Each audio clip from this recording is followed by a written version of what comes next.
Hello, everyone. Welcome back to the Visionary Pulse podcast, where we're going to be talking about all things business, finance, and anything on the relevant news that might impact you on your day to day. I am your host, Abdi, and thank you for joining me on another episode. First, I would like to give a massive shout out to everyone who gave me a lot of positive feedback on the last video. So, thank you very much. It's very much appreciated. Second thing that I would like to touch on before we get started is try to do the things right the first time. I'm speaking from personal experience here. I just bought a new boom arm, and the last boom arm, it was like $25, and you would think I'm like, hey, I'm not super bougie. Like I don't need uh, boom arm that costs $150. Well, it turns out you do because that thing broke in 2 weeks. So when something looks too good to be true, it usually is. All right, so let's jump right into this. So this video is going to be based on one of my good friends that he sent me a video. It's from a YouTuber named Jimmy Corsetti, and it's a video called "The Proof That that It's Coming," in reference to the U.S. economy collapsing under the next coming months, I guess. He didn't really give a timeline, but he said that everything was about to go belly up. So I liked his video. It was very well made, and I think I have a little bit of critiques on some of the things that he's mentioning. Um, so I'm gonna jump right into it. Before I jump into it, I'm gonna preface the video by saying a few things about my motives. So I do not want to attack this guy, obviously. This is just, he puts out something, I'm putting a rebuttal. So no disrespect to him. He seems like a very nice guy. But I would like to interject a little bit of my experience for someone who is trained into the realm of finance and business and accounting. Because, it's okay to be self-taught on a lot of things in life, and even finance and accounting.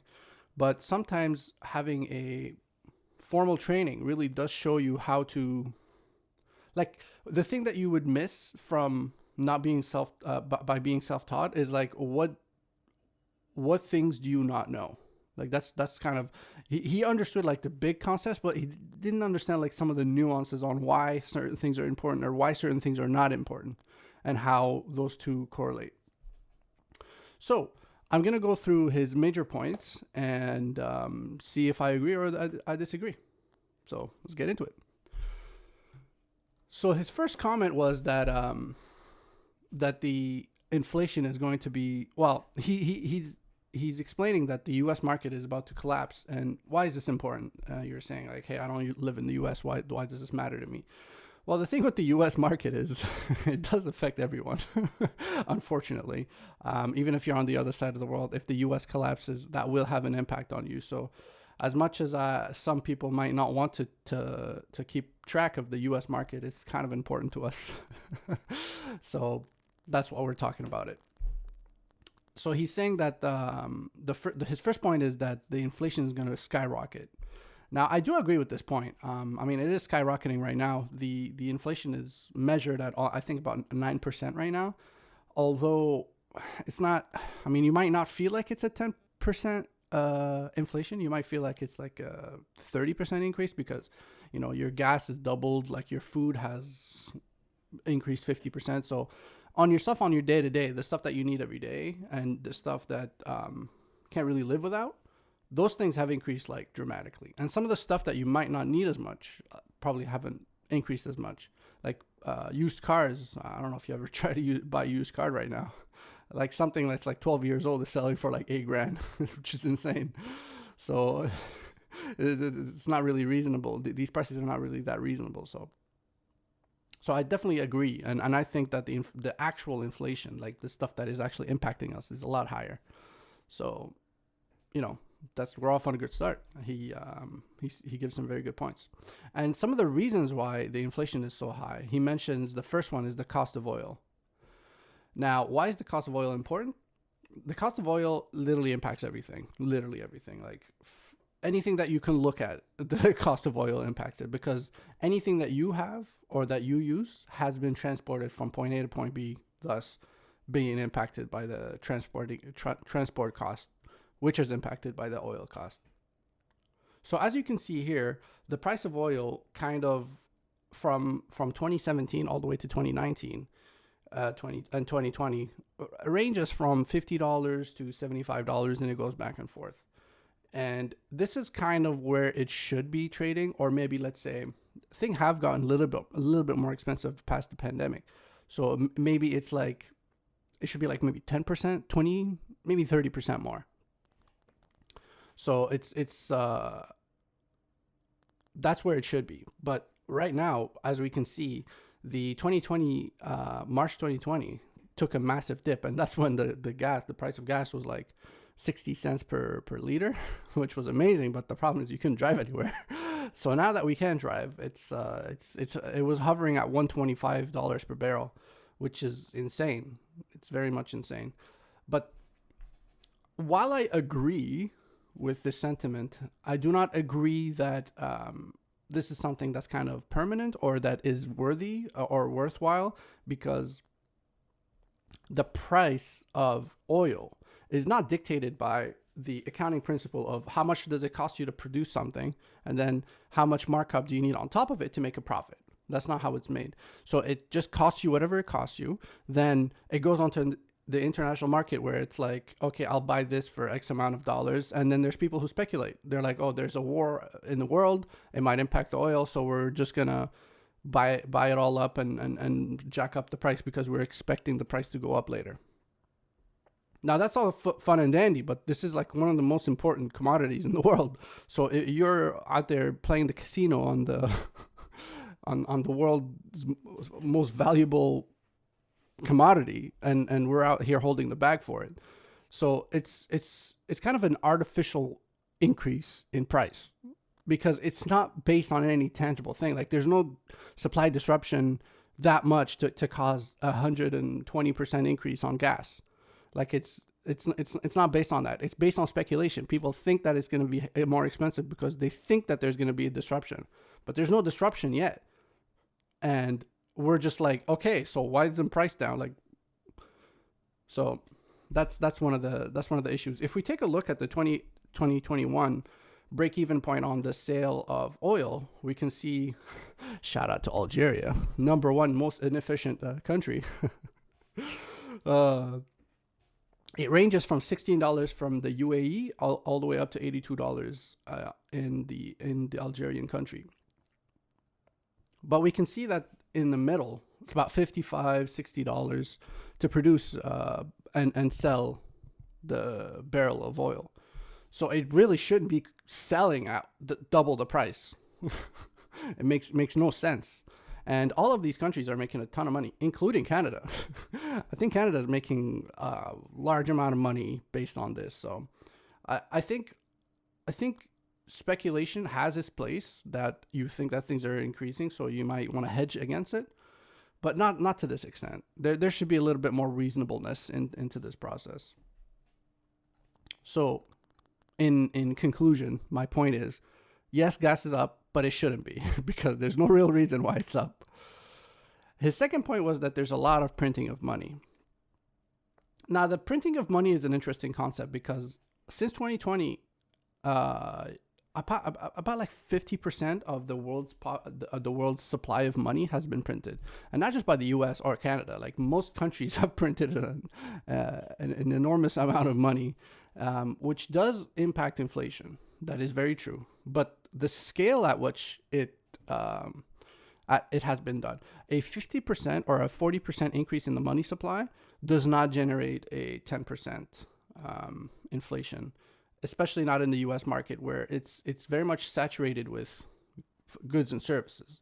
So if you have that much going into your economy and it's working, it's something that's, well, the U.S. economy might be impaired right now. Yes, like there might be mass layoffs and stuff like that, but it's still a functioning economy. Like it might be shot in the leg, but it's not shot in the head. Like it's very much functioning. And I wanna bring your attention to an example about the post World War I Germany. So after the First World War, the German economy was forced, or the government was forced to repay back the Allies for the destruction that was caused. And basically, like after World War I, it was leveled. There was nothing left. There was nothing, no industry, there There's a few things that were still running, making bombs and bullets, but like you don't really need that when it's peacetime. So they were forced to pay for all that. So how they do it, they just started printing money. And at the beginning of the printing of the money, there was inflation, but not that much. And inflation only really took hold 4 or 5 years later, where it skyrocketed the cost of everything. So I don't think that the economy could probably handle a little bit of printing. I wouldn't suggest it, but it can handle it. Like you might get a little bit of inflation, but to get out of a tight situation, like I think it's not that bad of a situation. But just casually printing money and nothing, like there's nothing working. There's no economy, there's no trade, there's no nothing. Your economy will tank. So that's the difference between, let's say, a post-World War I Germany and a US in the year 2022. It's not really the same thing. It's the analogy that I use a lot is having a bowl and putting a little bit of juice in it while it's empty.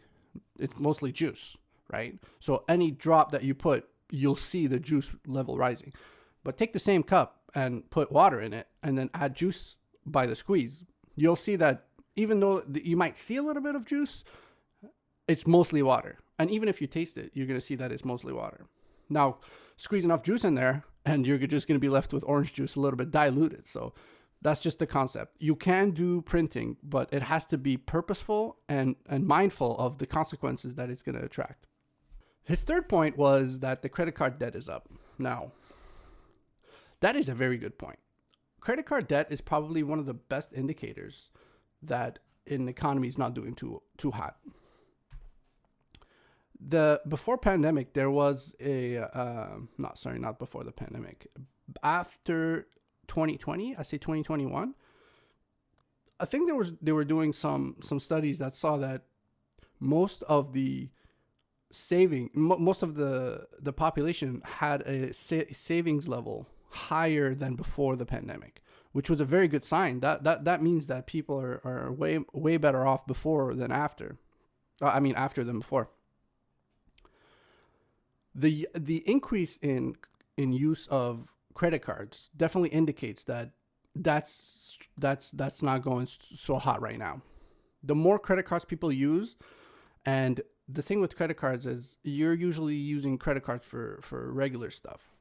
And if you're using credit cards for regular stuff, that's no good. And not paying it every month.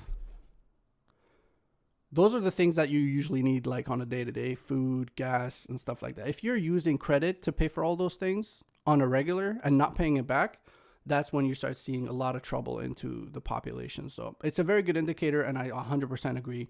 It's not so good. His fourth point that he was mentioning was taxes on inventory. So he was mentioning that there's a tax every time a store has stuff, because he prefaces that interest has kind of smacked the economy, and then people are not buying as much, and then the stuff is left on the shelf, and then since this left on the shelf, there's a tax on it, and then it costs more to the producer, so that the cost increase, which there's a little bit of truth to that, but there's no such thing as a tax on inventory, my guy. That's not a thing. So if he means that inventory costs are increasing, yes, that's true. But there's no tax. Like you're not paying the government for having stuff on your shelves. So I'm not 100% sure. If you're in the U.S. and you know of a inventory tax, holla at your boy. So I'm not sure where he gets that, but moving on. His one of those last points. He has a lot of points, but I'm not 100% sure all of them are worth addressing. So I'm really touching on the bigger stuff that I think is worth addressing. His one of his last things is the shipping container costs are up, ranging from like $1,200 to $4,000 depending on the type of container. Like if it's like for a freezer or a refrigerator or just a dry container, to like $16,000, $20,000, $25,000. Now this one actually hits quite close to home because I actually wanted to get into the shipping industry and make business with my home country of Algeria. But when I saw the prices of containers, I was like, there's no way. There's no way I'm making any profit off this. So I thought that was probably not the right time. I will probably revisit this in the future, but that's where I'm at right now. So he's prefacing that if you can see that the cost of containers is drastically dropping, he is correct. The problem is it's not going to be collapsing because people are not buying stuff. It's just rebalancing because the cost is way too high and it's causing a massive supply crunch. So it's not a thing where it's going to go to zero because there's going to be no demand. That's impossible. What's going to happen? It's going to level to a little bit of a more normal rate. So right now, like right before the peak was at what, 16K, like on in US dollars. If I was a betting man, I would say that it's going to be closer to probably 5K. I don't think it's going to go back to its pandemic levels of like 1.4, 1.5, maybe 3. I think it's going to be a little higher, but not 20K. 20K was just way too outrageous, and it definitely did curb demand. And it's rebalancing now, so that's where we're at. So I don't think that it's going to be that as big of a problem that he might think it is. His next point was that the big tech is dropping people like flies, and that is very true. But the problem with this analysis is you're not taking into account a long time frame to understand this. You're looking at how was 2020, how was 2021, how was 2022. That is a flawed way of looking at things because those years are definitely not normal years. Like we're in 2022 after the crash, we're looking more like a regular economy right now versus before. I mean, minus the gas and some of the outrageous things, but most of the things have come back to level or going back to level. And when the interest rates were so low, companies were like, "Hey, let's grow. Like, let's borrow money. Let's hire people. Let's grow into this industry." When the interest rates went up, that proposition became a lot less attractive because instead of paying X amount of dollars, you're probably doubling that now. Because long-term loans to grow are notoriously, like for example, if you got an example of a long-term loan. If you buy a house at 2%, you're not really paying 2% of the house extra.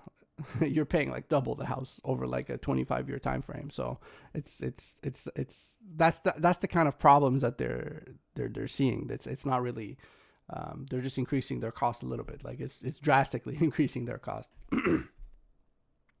And he says that this is a bad thing, but I firmly disagree. I think big tech or tech in general, having people laid off is probably one of the best things that could have happened for our economy. Why? I'll explain. You have some of the most highly trained staff in the world, motivated and now hungry. I think that's going to be a very much positive, disruptive change into our economy. The reason why is they're very good at what they do. The big tech people, it's very tough, and it builds very good, competent people. Now those people have nothing to do. So you have a pool of people, nothing to do, highly competent. That is going to create some of the best products and services that we're going to see in the future. I 100% believe that. So not only do I not think it's a bad thing, but I think it's a very good thing because those big tech people, they're starting to be a little bit more maturity stage, and they're not really thinking about the competition. And what you would need is a very small group of highly motivated people to really disrupt them because they're starting to sit on their laurels. Example on BlackBerry. Everybody had a BlackBerry back in the day. Where's BlackBerry now? They were like, "Oh, who's this Apple? I don't need to worry about them. We're BlackBerry." Well, guess what? Now they're irrelevant. And a lot of these companies, if they keep up this type of thinking, are going to be heading into the same direction. So his last point was to stock up on food for like 2 years. Now, I mean, I'm I'm a doomsday prepper as much as the next guy. But I think that's a little bit wasteful because I don't think that that's going to be that big of a benefit. Because I mean, if the U.S. I mean, I've said this before, but if the U.S. economy crashes or the Canadian economy crashes, like you got way bigger problems to worry about. So if you want to prep for the inevitable or the inevitable downfall of civilization, maybe go and buy precious metals. Those don't go bad, and they keep their value, and they do provide a return on your investment. So if you want to buy some food, non-perishable for the next couple months, I would say that's not a bad idea. Like buy some rice, buy some tuna cans, stuff like that. Stuff that doesn't really go bad quickly.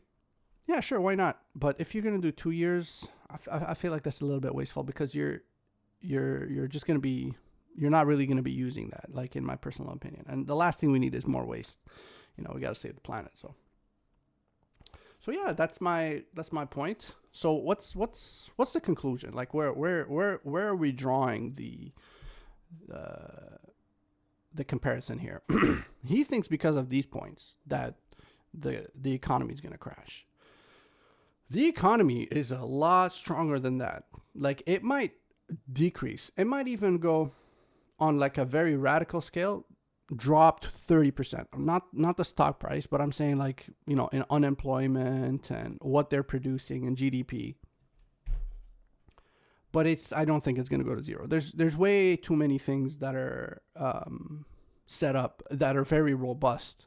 That now they might crash a little bit, but they got way too much to not weather a little bit of a storm. They might lose maybe half their workforce, but they will survive. Like they're very resilient. Like these things cost massive amounts of money, and they do have that amount of money. So do I think that it's going to crash? Probably not. I mean, it's possible, but probably not.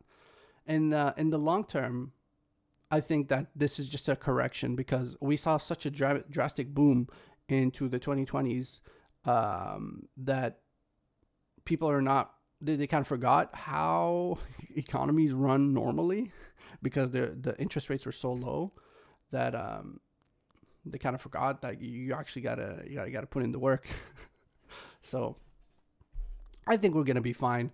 If there's anything that I said that was weird or you didn't think that it was good enough, please let me know. I would love to discuss that. My closing sentiment is we're going to be fine. So subscribe to your boy. Leave a like and a comment down below.